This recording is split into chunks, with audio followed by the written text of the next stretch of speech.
Hey there, and welcome back to another My Hero Academia Vigilantes review, and today we're talking about the latest episode to drop, episode 4, Top Runner, which promised our first proper look at the hero Ingenium. The first version, as we only got to see him in the main series for a single scene where he's confronted by Stain and then crippled off screen. Even after that, he doesn't really have much of a role to play, as Ida slowly gets phased out of being one of the main characters and becomes firmly entrenched in the supporting cast of the show for much of the story. So I was pretty hyped to get into this one. Just to be clear, I'm an anime only for this, have absolutely no clue what happens in the manga, so all assumptions I make, they're not spoilers, they're just my genuine thoughts and predictions. Anyway, with all that being said, let's jump into it. The episode starts off following three villains who glide along dark streets and seemingly target women. On my first watch, I must have been paying attention properly, as I figured they were swiping purses or something. It wasn't until I watched it a second time around that it seemed like they were instead gliding around copying a feel under these women's skirts. Thankfully, we get the catharsis of Knuckle Duster, who really lays into them, where we get a big zoom in on one of their faces post-takedown, absolutely destroyed. However, I kind of feel like this show keeps going back to the well with the sexual violence and does make me a bit uneasy, especially when they're going with a comedy type villain, as if it's funny. I mean, first you have that whole Koichi scene in the first episode where he's going to leave her to get assaulted, which I could somewhat understand as he had been attacked himself recently and was scared for his life. But then you have the eel dude with the rapist vibes where he was grabbing Pop and hugging her and trying to kiss her, and that was played for laughs. I get when you're dealing with common crime it does have its place, but I don't think it's something that should be played off as a joke, and so frequently as well. It definitely makes me second guess the whole Koichi scene and something he didn't think was severe, and definitely gave those critics actual substance about him being a terrible character if that's the actual message. I don't care if you call me soft in the comments or whatever. It's started to bother me and I think it needs to be said. It's getting to the point that it kind of ruins that part of the episode for me, and I really hope it isn't a trend that continues. Again, that type of crime obviously can have its place in the show if it's treated with care, but I'm not eager to see it every single episode, and not in a comedy throwaway villain either. Anyway, Koichi then notices that Knuckle Duster seems different, acting rather cold and distant, and he flashes back to think about how he went crazy asking about the girl with the bee quirk, setting up some of the story for this episode. We then head into the intro theme, and when we return, it's up on the roof where Koichi's penthouse is located, with Knuckle Duster and Koichi having some boxing practice. It's not going well, judging by the weakness of Koichi's punches, and the fact that when he questions Knuckle Duster about the B-Quirk user and why he's been so quiet lately, he cops a big old punch for his trouble. So clearly there's some history between Knuckle Duster and this girl. A previous apprentice, maybe? Considering how happy and blasé he's been about previous villains and beating them up, it has to be something a bit more serious than her just being the ringleader. They then swap positions, with Knuckles punching and Koichi holding the pads, only for him to be utterly destroyed by a barrage of punches. Whilst Popstep rightfully yells at Knuckle Duster for taking out his frustrations on poor Koichi, at the same time we learn that apparently he is pulling all of his punches because otherwise it would kill people with a single blow. How strong is this man? And he's just quirkless? And yet he's able to send dudes flying when he's pulling his punches. I guess people in this world really are just straight up built different. Then it's over to the bee, who's apparently called Hachiska and is in league with All for One. Pretty sure that's his voice at least. He's scolding her for the big instant villain attack as it was way too indiscreet, drawing too much attention to what they're doing. He tells her that instead, she should focus on using Trigger on those that she knows will have the right power and temperament in order to get them the data they need. So she chooses some random crazy man in a dark parking lot. One who already seems on the verge of violence without Trigger, with a major case of the crazy eyes and a foul mouth to boot. Oh, and he's drooling as well, lovely. She shoots him up and it pretty much turns him into a weaker, purple version of the Hulk, and off she runs whilst this guy goes on a rampage. Very luckily, he first attacks the exact same street the Vigilantes are patrolling, which gives Koichi a chance to try to distract him whilst Popstep gets it evacuated. Purple Hulk is in turn then distracted by some poor bugger who's frozen with fear and almost turns him into the red splatter until Koichi charges in and tackles him out of the way. Only problem is that now there's nowhere to run. The Purple Hulk's bearing down on them, ready to kill them. I'm really enjoying that they're still showcasing the learning arc of Koichi not quite being up to scratch when it comes to real combat. His power is his speed and maneuverability, and when he loses that, he's cooked. As they're about to die, Knuckle Duster swings in, and with the power of God and anime on his side, he's able to swing and kick the dude so hard that he smashes into a wall hard enough that the wall explodes into a cloud of dust and debris. Okay. Since Knuckle Duster is absolutely insane, he decides he's going to box with the Hulk, and so he does. And whilst he takes some glancing blows and a bit of damage, he still lands some good body shots, and when the villain goes for the big charged up super punch, he lands a clean shot to the jaw that takes it down for the count. Sends the big dude flying, and he lands in a heap.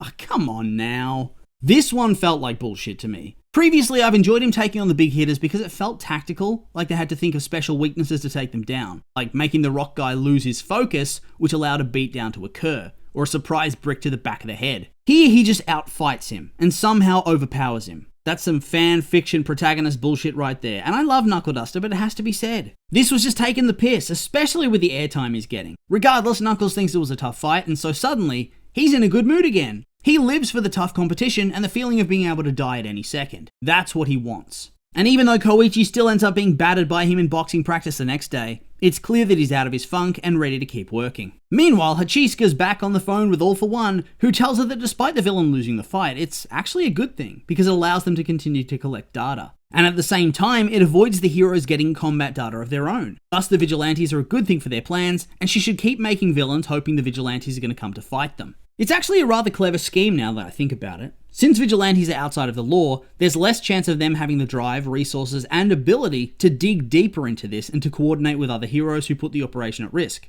At this point, some random dude approaches and asks if she's Honey, and she says yes, talks about how he's built, and he talks about how she's cute. They hold hands and go off together because she wants to experience his wild side. At first I was a bit shocked and I figured, oh, I guess she's an escort on the side. An escort wearing a school uniform? Eesh. Either that or this dude was about to get catfished and snatched like that eel guy from the previous episode. Looking at him though with the briefcase and suit, maybe there's also a chance that he's a trigger dealer topping up her supply or getting a supply from her, like that dude with the dolls from episode 2. Here we get a really cool scene where a Roadrunner type villain's running across a busy freeway with a truck in hot pursuit. This is where we get to actually start to experience the well-oiled machine that is the Ida family hero agency. And it was pretty fun to tell you the truth. Seeing Ingenium getting suited up, kind of like the old school Iron Man suit up scenes from the first couple films, and then heading out with his own support comms and driver, oh, that was just cool. So his quirk is engines on his arms. But how do his legs manage to keep pace with the arms? Feels like it would be difficult as hell to keep that pace up, right? Oh well, rule of cool. He chases down the villain and goes to grab him, only for him to dodge and kick him, which sends Ingenium crashing out, until he deploys his airbags, which I wasn't expecting, but actually makes a lot of sense by having it on the suit. After all, a crash like that could straight up kill the guy. If a car can be utterly wrecked by a crash, so can this armor. I'm surprised his little brother doesn't seem to have these. I mean, his engine legs feel like they would probably go much faster based on their size and location, so it is odd to see. This can often be a problem in prequels, where you think of something cool that feels like it's missing from the original installment, that then makes the OG feel empty. Also, it was a bit of an anticlimax to have him lose to the villain so quickly here, wasn't it? But it sets up the rest of the episode, so I think it works rather well in that regard. The next day, Koichi's out for his morning jog and decides to take this opportunity to try to train his quirk a little, as usually there's too many people around. There's only one guy out running that morning, Ingenium. Pretty sure the series says that using your quirk like this is actually against the law. So there is a funny little sequence where Tensei is getting closer and closer to him and looking mad, only for Koichi to notice, panic, flail, and almost crash where he's saved by Ida. Now, since we all know what his brother's personality is like, you kind of expect him to be a stickler for the rules, keen to discourage Koichi from using his quirk like that at all. Instead, he inquires about the quirk, tells him he's jealous of it when it's explained, tells a funny anecdote about Tenya, teaches him how to use his quirk and improve himself, and then even gives him an agency card, telling him that even though he didn't go to hero school, he can still become a hero.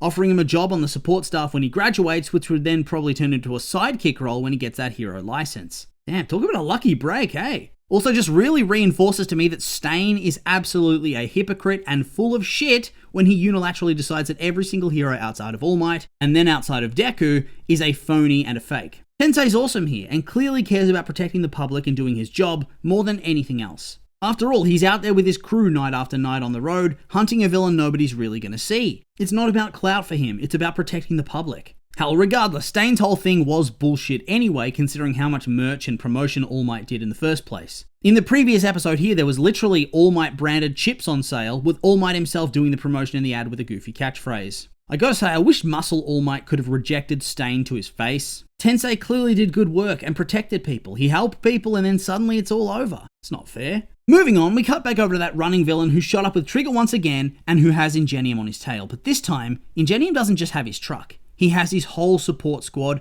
and sidekicks helping him out. He's taken out his airbags because they were weighing him down, which allows him to match speed with the Roadrunner and distract him, which prevents him from seeing a roadblock that the support staff and two sidekicks have set up to stop both of them safely and apprehend the villain. Of course, it turns out that this dude can also fly and he escapes, but this was a cool plan. Even better that they have a team on comms tracking his movements and a second squad that mobilizes to keep chasing him alongside the original trio. This is just great. I mean, the sidekicks do get utterly clowned on by the Bat Guy, but hey, they tried their best, and in the end, they are just sidekicks. Ingenium is the pro hero, and so clearly he was the only one that had a chance of catching this guy, simply for plot reasons.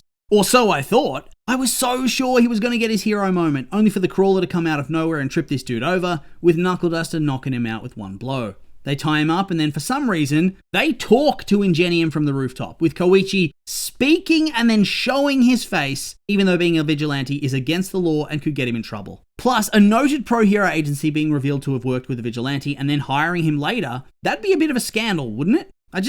I don't get why he would take off his mask. It doesn't make any sense from a writing point of view for him to be like this when he knows they need to avoid pro-heroes and the cops. He gets what he deserves for being an idiot, if you ask me. I mean, Ingenium does let him go, and so there's that, but I was not surprised to see him ask for his card back. I know he says it's because he thinks that Koichi's already found his place, but nah, it's probably the vigilante thing to tell you the truth. And that was sad to see, though. He had so much hope that eventually he'd live his dream and get a hero license, and that in the meantime he could continue to be a vigilante, and then it all slips through his fingers as quick as he got it. Even better was that Ingenium is still wanting to hang out and jog with him and all that. Dude, just put him out of his misery and leave. Continuing to hang out just adds insult to injury and will make him think about what he just lost. We then finish off with a preview of the next episode where it seems we're going to learn how Koichi first met Popstep, and also we see another vigilante appear and take down an instant villain. Is that same rock dude from episode 2?